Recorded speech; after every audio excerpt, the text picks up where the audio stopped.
네, 오늘 말씀은 사무엘 하 23장 1절에서 12절입니다. 우리 자리에서 함께 일어나셔서 함께 교독하도록 하겠습니다. 사무엘 하 23장 1절에서 12절입니다. 저부터 읽겠습니다. 이것은 다윗의 마지막 말입니다. 이새의 아들 다윗이 말했습니다.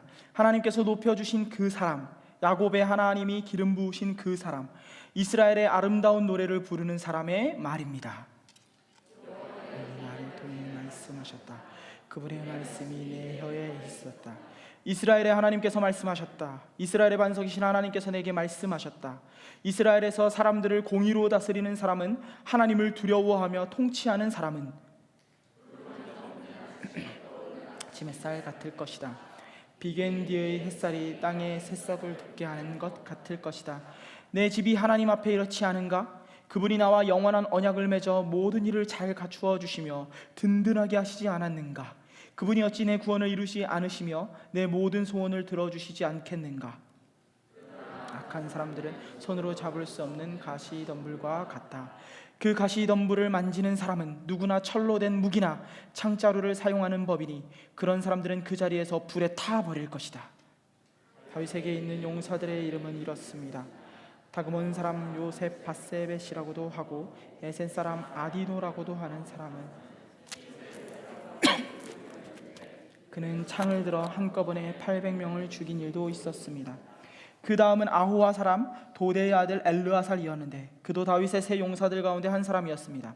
블레셋 사람들과 싸울 때 이스라엘 군사들이 도망치자 이 세 용사들은 힘을 내 일어났는데 특히 엘르아살은 손에 힘이 빠져 칼을 쥘 수 없을 때까지 블레셋 사람들을 쳐 나갔습니다. 그리하여 여호와께서 그날 큰 승리를 안겨주셨습니다. 이스라엘 군대는 엘르아살에게로 다시 돌아왔지만 그저 그의 뒤를 따라가며 빼앗을 뿐이었습니다. 그 다음은 하랄 사람 악의 아들 삼마입니다. 블레셋 사람들이 녹두나무가 무성한 들판에 떼를 지어 모인 것을 보고 이스라엘 군사들은 도망쳤습니다. 그러나 삼마는 뒤워서서 그리하여 여호와께서 큰 승리를 가져다 주셨습니다. 아멘. 사랑이 많으신 하나님 아버지, 감사합니다. 오늘 이 밤 하나님 말씀 안에서 답을 찾는 밤 되게 하여 주시옵소서. 하나님의 말씀이 우리 인생의 해답이 되게 하여 주시옵소서. 하나님, 오직 우리들에게 한 길만 보여주셔서 그 길 아니고서는 걸어갈 곳이 없게 하여 주시옵소서. 오늘도 우리 가운데 역사하실 예수님의 이름으로 기도드립니다. 아멘. 자리에 앉으셔도 좋겠습니다. 만나서 반갑습니다. 이 세상에서 강요 혹은 원인 없이 작동되는 것이 있을까요? 아침이 되고 밤이 되는 자연스러운 시간의 움직임조차 우주의 질서라는 강요 때문에 일어나는 현상입니다. 또 봄이 찾아오고 가을이 되는 계절도 자연스러워 보이지만 시간이라는 원인이 있습니다. 시간이 멈춘다면 계절도 오지 않겠죠. 하지만 사람은, 특별히 자녀는 부모들의 사랑만큼은 예외적인 것이라고 착각하며 살아갑니다. 부모들의 사랑을 강요 없이 작동되는 무엇인가라고 생각하는 것이죠. 어리면 어릴수록 자녀들은 자신을 향한 부모들의 사랑을 당연하게 생각합니다. 나이가 들면 이제 바뀔 수도 있겠지만요. 물론 어긋나버린 관계도 있기 때문에 모두가 동일한 것은 아니지만 대부분의 자녀들은 부모님의 사랑을 당연하게 생각한다는 것입니다. 아버지는 나의 아버지니까 나를 사랑하는 게 당연해. 저 역시 아버지, 어머니가 자녀인 저를 사랑하는 것이 당연하다고 생각하며 살아왔습니다. 하지만 시간이 흐르고 어른이 되고 자녀를 낳고 부모가 되어보니 부모 입장이 되어보니 제 생각이 완전히 틀리다는 것을 깨닫게 되었습니다. 부모가 되보니 자녀를 향한 사랑은 당연한 게 아니라 너무나도 당연합니다. 부모가 자녀를 사랑하는 것은 당연한 것이 아니라 완전히 당연한 것입니다. 전적으로 당연합니다. 자녀의 입장에서 당연하다고 생각했는데 부모의 입장이 되보니까 더 당연한 것이 바로 부모의 사랑이더라고요. 누군가 제게 제 아들을 사랑해야 한다고 강요한 적이 있을까요? 없습니다. 누군가 저에게 찾아와서 이 자녀를 열심히 사랑하다 보면 이 자녀가 커서 저를 호강시켜 주겠다고 조언을 한 적이 있을까요? 없습니다. 아무도 그렇게 말하지 않았고, 설령 그러지 못한다 하더라도 저는 제 자녀를 사랑할 것입니다. 하지만 자녀를 향한 부모의 사랑은 동시에 강요받은 사랑이기도 합니다. 두 가지가 동시에 일어나는 신비예요. 강요받았지만 당연하고, 당연하지만 강요받은 그런 사랑입니다. 그렇다면 무엇으로부터 강요를 받았을까요? 사랑 자체의 강요를 받았습니다. 자녀를 향한 마음속 깊은 사랑이 그냥 그 아이를 위해 살아가게 만드는 거예요. 이렇게 계산하시면서 사랑하시지 않잖아요. 누군가 시키지 않았지만 그 자녀를 돌보게 만들고, 작은 울음에도 귀를 기울이게 만듭니다.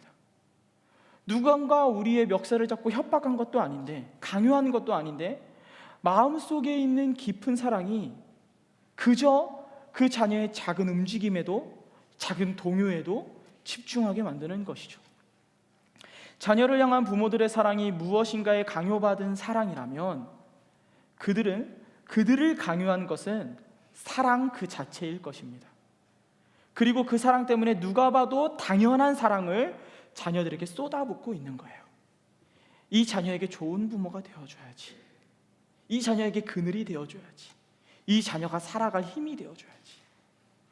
오늘 본문에 등장하는 용사의 모습이 이것과 비슷합니다. 본문은 다윗과 그의 용사들의 이야기를 기록하고 있어요. 본문을 살펴보기 전에 우리는 본문의 소제목을 먼저 살펴볼 것입니다. 전반부의 소제목은 무엇이죠? 성경책에 나와 있는데요, 우리 우리말 성경에는 이렇게 적혀 있습니다. 다윗이 마지막으로 당부함. 그리고 한국에서 쓰고 있는 개역개정에는 다윗의 마지막 말, 비슷한 말입니다. 그리고 후반부의 소제목은 무엇이죠? 다윗의 용사들이라고 적혀 있습니다. 우리가 오늘 주목할 것은 이 용사라는 단어입니다. 오늘 본문은 다윗의 용사에 대해서 말하고 있습니다. 다윗의 용사는 매우 중요한 개념입니다. 그래서 성경은 사무엘하 23장뿐만 아니라 역대상 11장을 통해서도 다윗의 용사를 동시에 2번이나 기록하고 있습니다. 그렇다면 사무엘하 23장, 역대상 11장이 주목하며 강조하고 있는 이 용사라는 개념이 대체 무엇일까요? 어떤 존재입니까? 용사가 무엇이죠? 저도 잘 몰라서 네이버에 검색을 해봤습니다. 국어사전은 용사를 이렇게 정의하고 있습니다. 용감한 사람, 용감한 전사. 그렇다면 용사의 원어적인 의미는 뭘까요? 용사를 가리키는 히브리어는 깃보르라는 단어입니다. 강하다, 위대하다, 능력 있다라는 어근을 가지고 있습니다. 즉, 강하고 능력 있는 존재를 가리켜서 용사라고 말하는 것이죠. 하지만 오늘 사무엘하 23장은 강하고 능력 있는 존재, 용감한 전사라는 개념 앞에 한 가지의 조건을 더 덧붙이고 있습니다. 어떤 조건인가요? 그것은 바로 대상입니다. 대상. 용감한 전사, 강하고 능력 있는 존재가 누구를 위해서 싸우고 있는지를 분명하게 가리키고 있습니다. 사무엘하 23장이 말하고 주목하고 있는 용사는 강하고 능력 있는 존재, 용감한 전사인데, 그 강함과 능력과 용맹함에 분명한 이유와 분명한 대상이 있었다는 것이죠. 그 이유와 대상은 바로 다윗입니다. 사무엘하 23장의 용사는 강함과 능력과 용맹함의 이유를 한 대상에게 온전히 집중시키고 있습니다. 한 사람만을 위해 강하고 능력이 있었습니다. 그 대상이 누구인가요? 다윗입니다. 그래서 다윗의 용사, 그냥 용사라고 표현하지 않고 다윗의 용사라고 말합니다. 하지만 이것은 소유의 의미가 아닙니다. 다윗의 소유인 용사가 아니라 다윗을 위해 싸우고 다윗을 위해 살아가고 다윗을 위해 죽기로 작정한 용사를 의미합니다. 즉, 다윗을 위해 싸운 자들만이 다윗의 용사인 것이죠. 오늘 우리는 그 다윗의 용사가 누구인지 살펴볼 것입니다. 사무엘하 23장은 다윗의 용사가 누구인지, 그리고 그 용사들이 무엇을 하고 어떤 일을 이루었는지를 말하고 있습니다. 용사의 존재를 찾기 위해 우리는 본문의 모양에 집중해야 합니다. 오늘 말씀은 마치 확성기 모양처럼 생겼어요. 깔때기 모양으로 점점 이렇게 커지는 확성기처럼 다윗은 뒤로 갈수록 진짜 하고 싶은 말을 더욱더 분명하게, 노골적으로, 더 선명하게 드러내고 있습니다. 뒤로 갈수록 진짜 말하고자 했던 내용을 이렇게 선포하고 있는 것이죠. 그래서 우리는 오늘 말씀을 세 부분으로 나누어서 살펴볼 것입니다. 첫 번째 부분은 1절에서 2절 말씀이고요. 두 번째 부분은 3절에서 7절입니다. 그리고 마지막 클라이막스는 다윗이 진짜 말하고자 했던 내용은 8절과 12절을 통해서 선포되어지고 있습니다. 먼저 1절 말씀입니다. 1절 말씀은 이렇게 시작하고 있습니다. 이것은 다윗의 마지막 말입니다. 이새의 아들 다윗이 말했습니다. 하나님께서 높여주신 그 사람, 야곱의 하나님이 기름 부으신 그 사람, 이스라엘의 아름다운 노래를 부르는 사람의 말입니다. 지금 다윗은 인생의 마지막 말을 남기고 있습니다. 이러한 표현은 앞으로 이어지는 이야기의 무게를 정해주고 있죠. 인생의 마지막 말에는 강력한 힘이 있습니다. 그래서 마지막 말이라는 다윗의 표현은 앞으로 이어질 내용이 얼마나 중요한 이야기인지, 얼마나 핵심적인 내용인지를 드러내고 있는 것입니다. 성경의 강조는 여기서 끝나지 않습니다. 우리의 마음을 계속해서 사로잡고 있습니다. 성경은 서론 전체를 할애해서 앞으로 이어질 다윗의 고백이 보통 말씀이 아니라는 것을 계속해서 강조하고 있습니다. 다윗이 어떻게 표현하고 있습니까? 1절을 계속 살펴보겠습니다. 하나님께서 높여주신 그 사람, 야곱의 하나님이 기름 부으신 그 사람, 이스라엘의 아름다운 노래를 부르는 그 사람이 말하고 있다고 표현하고 있습니다. 그의 강조는 여기에서 끝나지 않습니다. 2절을 한번 보시기 바랍니다. 그는 심지어 자신의 고백이 사람의 말이 아니라 여호와의 영이 나를 통해서 하는 말씀이라고 말합니다. 그리고 하나님의 말씀이 지금 내 혀에 놓여져 있다라고 말합니다. 마지막 말이라는 표현 하나만으로도 우리들의 시선을 빼앗기 충분한데, 다윗은 우리들의 마음을 완전히 사로잡기 위해 노력하고 있습니다. 다른 곳에 한눈 팔지 못하게 만들고 있어요. 마지막 말인데 그냥 말이 아니라 하나님께서 높여주신 그 사람의 마지막 말이라고 말합니다. 야곱의 하나님께서 직접 기름 부으신 그 사람의 말이라고 말합니다. 이스라엘의 아름다운 노래를 부르는 그 사람의 마지막 말이라고 말합니다. 그리고 그 고백은 여호와께서 사람의 입술을 대신해서 하시는 선포입니다. 그렇다면 야곱의 하나님께서 기름 부으신 그 사람의 마지막 말이 대체 무엇일까요? 사람의 입술을 통해 우리에게 가르쳐 주시고자 하시는 하나님의 선포가 무엇입니까? 중요한 것 중에서 가장 중요하고 영적인 것 중에서 가장 영적인 그 말씀이 대체 무엇입니까? 바로 용사에 대한 이야기입니다. 다윗은 지금 다른 것에 대해 말하고 있지 않습니다. 그는 자신의 인생을 돌아보며, 이제 죽기 직전에 자신의 인생을 쭉 돌아보며 그의 인생을 통틀어 자신을 보호하고 지켜주었던 용사에 대해 말하고 있죠. 용사를 자랑하고 있습니다. 강하고 능력 있는 그 존재에 대해서 선포하고 있어요. 하지만 이어지는 용사에 대한 이야기는 우리들의 마음을 불편하게 만듭니다. 왜 불편한가요? 왜 우리들의 마음이 불편하죠? 다윗답지 않기 때문입니다. 사람을 사랑하고 사람을 자랑하다가 이미 몇 번이고 실패를 경험했던 다윗이었습니다. 그런데 다윗은 인생의 말년의 마지막 말로 용사를 자랑하고 있습니다. 그냥 자랑하는 것이 아니라 거창한 미사여구들을 나열하며 자랑하고 있어요. 거창한 미사여구가 사용되어서 주목하여 살펴봤더니 용사에 대한 이야기뿐입니다. 사람을 자랑하기 위함이라면 이렇게 거창한 미사여구를 사용할 필요가 있었을까요? 오늘 말씀은 식탁의 교제 속에서 나온 단순한 무용담 정도가 아닙니다. 마지막 유언이었습니다. 마지막 말이었어요. 하나님께서 높여주신 그 사람, 야곱의 하나님께서 기름 부으신 그 사람, 이스라엘의 아름다운 노래를 부르던 그 사람, 여호와의 영이 사람의 입술을 통해서 외쳐지는 한마디, 온갖 미사여구들이 등장하고 있습니다. 그러나 이 미사여구 끝에 무엇이 등장하고 있습니까? 그 끝에 무엇이 나타나고 있죠? 다윗의 용사가 나타나고 있습니다.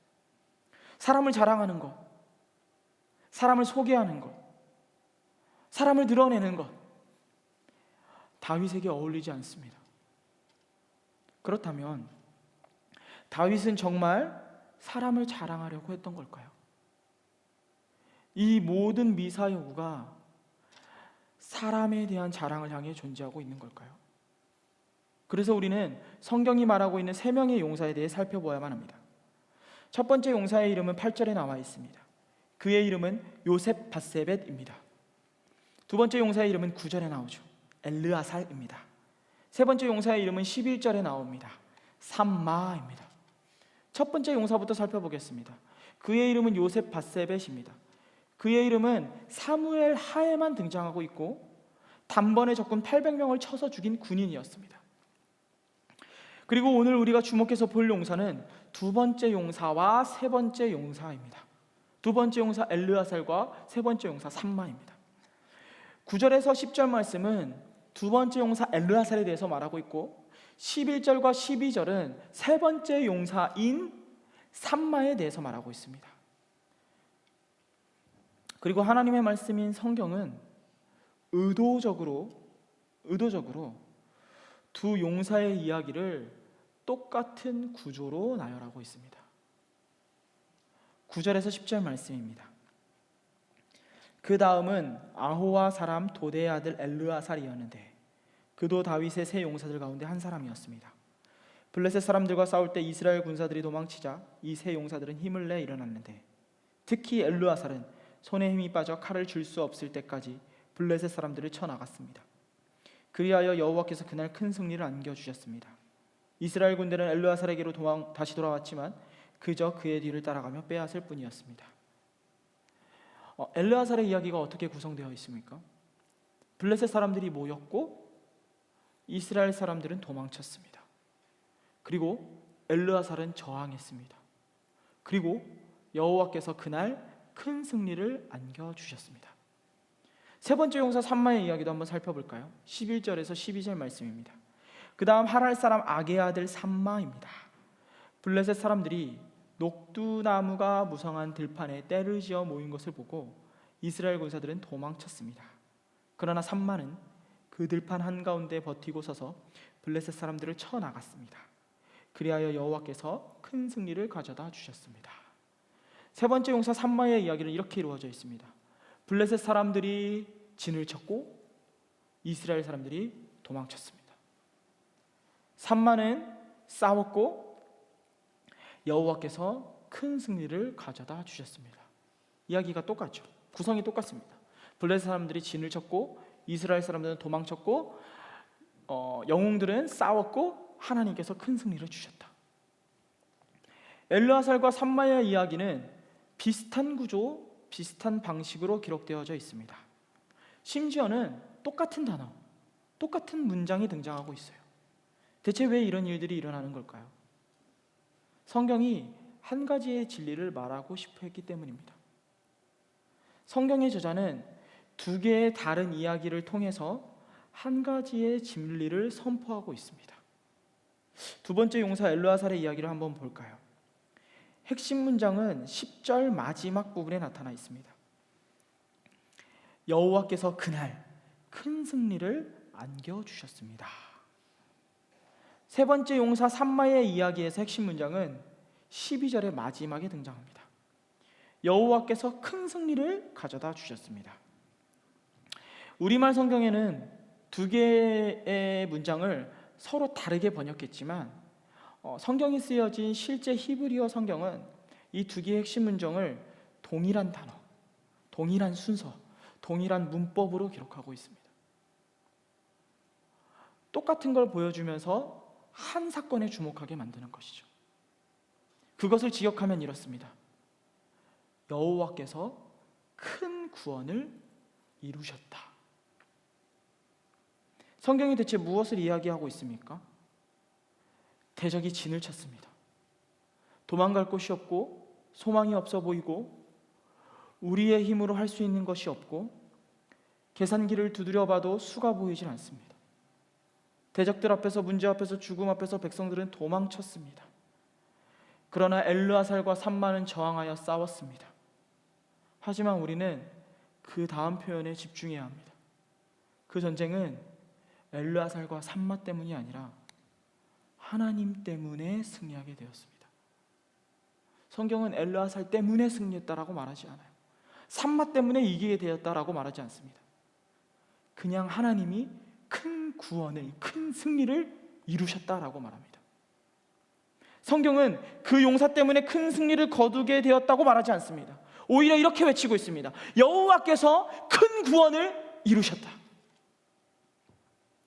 적군이 진을 치고 백성들은 도망쳤고 싸우는 이는 소수였지만 다윗을 위하여 하나님께서 싸우셨고 결국에는 하나님께서 큰 구원을 이루셨다고 말하고 있습니다. 그래서 다윗의 용사 이야기는 위인전이 아닙니다. 이스라엘이라는 나라를 다스렸던 한 왕의 마지막 말이에요. 야곱의 하나님으로부터 기름 부음 받은 자의 유언입니다. 여호와의 영이 사람의 입술을 통해서 대언하는 선포입니다. 그리고 그 말씀은 분명하게 선포하고 있습니다. 여호와께서 큰 구원을 이루셨다. 다윗을 위하여, 그 나라를 위하여 하나님께서 친히 싸우셨고 큰 구원을 직접 이루셨다라고 말하고 있습니다. 우리는 두 번째 단락을 통해서도 이러한 사실을 분명하게 확신할 수 있습니다. 5절 말씀입니다. 내 집이 하나님 앞에 이렇지 않은가? 그분이 나와 영원한 언약을 맺어 모든 일을 잘 갖추어 주시며 든든하게 하시지 않았는가? 그분이 어찌 내 구원을 이루지 않으시며 내 모든 소원을 들어주시지 않겠는가? 하나님께서는 다윗을 통해 영원한 약속을 하셨습니다. 하나님께서는 하나님의 이름을 위하여 영원한 언약을 세우셨고 그 나라와 왕권을 친히 보호하실 것이라고 약속해 주셨습니다. 그리고 다윗은 그 누구보다 그 약속을 잘 알고 있었고 그 약속을 하나님이 직접 신실하게 이루어 가실 거라는 것을 신뢰하며 살아갔습니다. 그래서 다윗은 분명하게 선포하고 있습니다. 그분이 어찌 내 구원을 이루지 않으시며 내 모든 소원을 들어주시지 않겠는가? 다윗은 오늘 하나님께서 그 구원을 친히 이루실 것이라고 확신하고 있어요. 이제 세 개의 단락을 연결해서 한번 살펴보겠습니다. 첫 번째 단락을 통해 다윗은 앞으로 전개될 내용이 얼마나 중요한 내용인지를 강조하고 있습니다. 마치 영화의 예고편처럼요. 중요한 내용을 보여주면서 정말 재밌을 거야, 정말 중요한 내용이야, 예고편처럼 우리에게 강조하고 있습니다. 마지막 말, 야곱의 하나님으로부터 기름 부음 받은 자가 하는 말, 여호와의 영이 사람의 입술을 통해서 하시는 선포. 다윗은 다양한 미사역으로 사용하여 우리들의 마음을 사로잡고 있습니다. 앞으로 전개될 말씀들은 중요한 이야기들 중에서도 중요한 이야기이고 영적인 이야기 중에서도 가장 영적인 이야기이고 인생의 끝자락에서 인생을 돌아보며 고백할 수밖에 없는 고백이라고 강조하고 있습니다. 두 번째 단락을 통해 다윗은 하나님의 보호하심을 말하고 있습니다. 자신의 이름을 위하여 그의 나라를 세우셨고 보존하시는 하나님, 그리고 그것을 위하여 친히 싸우시고 구원을 이루실 하나님을 말하고 있습니다. 하나님께서 친히 보호하시고 지키실 것이라고 말하고 있습니다. 그리고 마지막 세 번째 단락은 다윗의 용사가 누구인지에 대해서 말하고 있습니다. 친히 보호하시고 지키시는 하나님께서 어떻게 하셨는지를 보여주고 있습니다. 세 번째 단락은 다윗을 둘러싼 대적들과 그 앞에서 도망친 백성들, 대적들과 싸우는 소수, 그리고 결국에는 큰 구원을 이루시는 하나님에 대해 말하고 있습니다. 믿음의 동역자 여러분, 다윗의 용사가 누구입니까?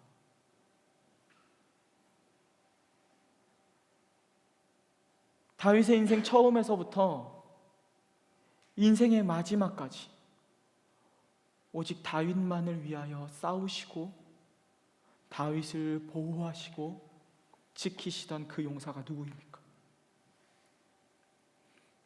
강하고 능력 있는 그 존재가 누구입니까? 강함과 능력과 용맹함의 이유를 다윗에게만 두었던 그분이 누구십니까? 모든 이들이 도망쳐도 여전히 함께하고 계시며 소수와 다수의 싸움처럼 말도 안 되는 상황을 역전시키시고 결국에는 큰 구원을 이루게 하셨던 그 용사가 누구입니까? 요셉 바세벳이었나요? 엘르아살? 삼마? 아닙니다. 그들은 다윗의 동역자였지 용사가 아니었습니다. 다윗의 용사는 한 분이었습니다. 오늘 말씀은 새 용사가 아니라 그 뒤에 서 계신 가장 큰 용사를 바라보라고 외치고 있습니다. 우리는 그 용사의 이름을 이렇게 부릅니다. 여호와. 국어사전은 용사를 이렇게 말하고 있습니다. 용감한 자, 용감한 전사. 하지만 성경은 용사에 대해 이렇게 말하고 있습니다. 출애굽기 15장 3절입니다. 여호와께서는 용사이시니 여호와가 주의 이름입니다. 성경은 우리들의 인생을 돕는 진짜 용사는 오직 한 분이라고 말하고 있습니다. 그리고 그 용사의 이름은 여호와라고 선포하고 있습니다. 사랑하는 여러분, 우리의 삶을 구원하시고 지키시고 보호하시는 용사는 누구입니까? 믿음의 동역자 여러분, 우리의 용사가 대체 누구입니까? 내가 살고 있는 집의 크기인가요? 우리들의 학력, 다니고 있는 직장, 신앙의 횟수, 통장 잔고, 힘들 때 붙잡을 수 있는 내 전화 한 통이면 언제든 달려올 수 있는 든든한 연줄, 어디 내세워도 부끄럽지 않은 자녀, 그것도 아니라면 지금껏 살아오며 실패를 경험해 본 적이 없는 나에 대한 신념입니까? 그것들이 우리들의 용사인가요? 아니요. 우리를 위해 아들의 생명까지도 아끼지 않으셨던 여호와 하나님만이 우리의 용사이십니다. 우리를 위해 죽음과 싸우시고 갈보리 언덕에서 악의 권세를 짓밟으신 예수 그리스도만이 우리의 용사이십니다. 지금도 우리 안에서 살아 역사하시며 죄와 싸워 이기게 하시고 어떠한 어려움도 넉넉히 이기도록 힘을 주시는 성령 하나님이 우리의 용사이십니다. 우리들은 이미 이것을 다 경험한 자들입니다. 인생의 가장 윗바닥에서 눈물로 젖어있는 인생의 골방에서 이미 우리는 다 이것들을 경험하지 않았습니까? 나의 도움은 여호와께만 있다고, 나의 지푸라기는 여호와라고, 여호와가 나의 방패이시고 나의 용사라는 사실을 누구보다 잘 알고 있는 사람들이 우리들입니다. 하지만 우리는 자주 이 사실을 망각하며 살아가는 것 같아요. 조금 더 솔직하게 말하면 머리로는 알고 있지만 쉽게 인정하고 싶어 하지 않을 때가 더 많은 것 같습니다. 왜죠? 왜일까요? 어떤 문제들은 하나님이 도와주지 않으셔도 내 힘으로, 내가 가진 것들로, 내 주변의 것들과 사람들로 충분히 해결할 수 있을 것처럼 보이거든요. 실제로 그런 것이 있을 수도 있고요. 어쩔 때는 이것까지는 하나님이 할 수 없으시겠지 의심이 들 때가 있거든요. 문제를 해결하려고 이것저것 뛰어다닐 시간에 무릎을 꿇고 하나님의 도우심을 구하는 건 어리석고 시간 낭비처럼 느껴질 때가 많거든요. 전화 한 통, 통장의 잔고, 사람들의 도움, 삶의 노하우가 보이지 않는 하나님보다 더 확실해 보이고 더 정확해 보이고 더 선명해 보일 때가 더 많거든요. 그때마다 말씀의 상황처럼 대적들은 우리 곁에 진을 치며 우는 사자와 같이 우리의 넘어짐을 주목할 것입니다. 우리가 넘어져야 우리들을 정복할 수 있기 때문에 불안한 우리들의 마음을 더 적극적으로 돋습니다. 더 두려워하라고, 더 불안해하라고. 보이지 않는 하나님 말고 눈에 보이고 손에 잡히는 당장의 그럴싸한 더 확실해 보이는 것을 찾고 그것을 붙잡고 그것을 더 바라보며 더 노력해보라고. 그것을 잡고 노력하다가 안 돼서 하나님을 찾아도 늦지 않을 거라고. 그렇게 우리를 속입니다. 이러한 대적들의 위협, 세상의 문제 앞에서 우리들의 모습은 어떻습니까? 말씀 속 떨며 도망쳤던 이스라엘 사람들의 모습이 우리들의 모습 아닙니까? 신앙생활의 횟수가 몇 년인지와는 상관없이 문제 앞에서 우리들의 믿음은 떨리고 때로는 하나님으로부터 도망치곤 합니다. 대적들 앞에 남겨져 저항하던 소수의 사람들처럼 우리들 역시 어렵고 괴롭고 눈물 나는 상황 속에서 덩그러니 외로운 싸움을 하게 될지도 모릅니다.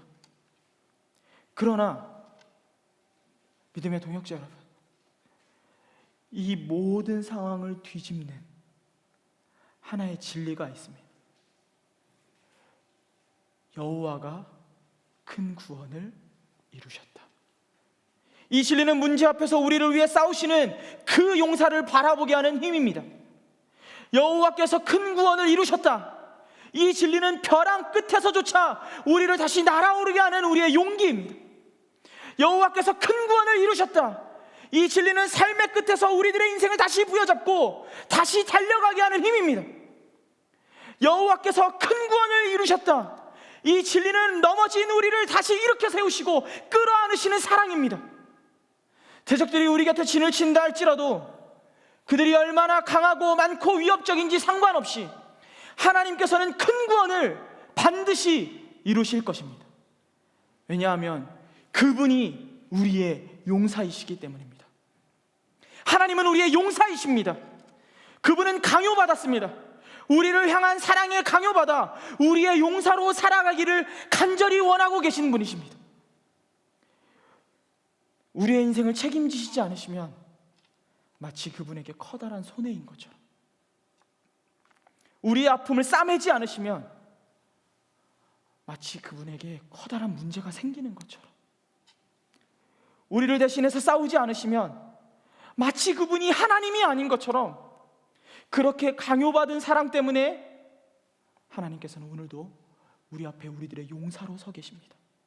우리들의 문제 앞에, 우리들의 눈물 앞에, 축 처진 우리들의 등 뒤에, 혼자인 것 같은 우리들의 삶 가장 가까이에 내가 너의 용사라고 말씀하고 계십니다. 사랑하는 믿음의 동역자 여러분, 나의 믿음이 심히 떨려 밑바닥을 친다 할지라도, 떨리다 못해 주의 얼굴을 피해 도망친다 할지라도 하나님께서는 반드시 큰 구원을 이루실 것입니다. 왜냐하면 그 하나님이 우리 편에 서서 우리를 다시 일으키시는 우리의 용사이기 때문입니다. 때로는 외로운 싸움을 하며 눈물의 골짜기를 지난다 할지라도, 거대한 세상 풍파 속에서 홀로 견뎌내는 것 같다 할지라도 하나님께서는 반드시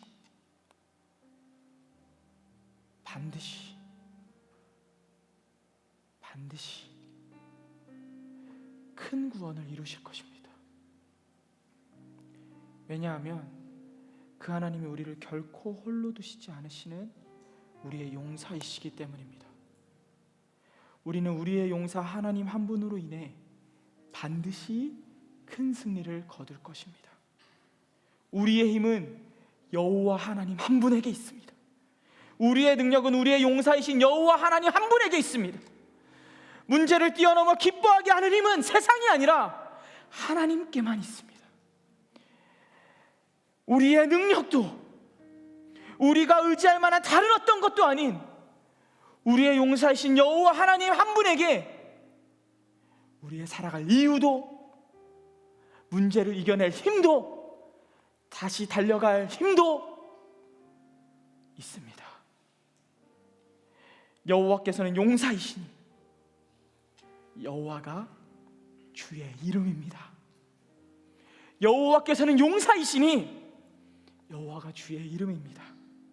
그리고 그 여호와께서 큰 구원을 이루실 것입니다.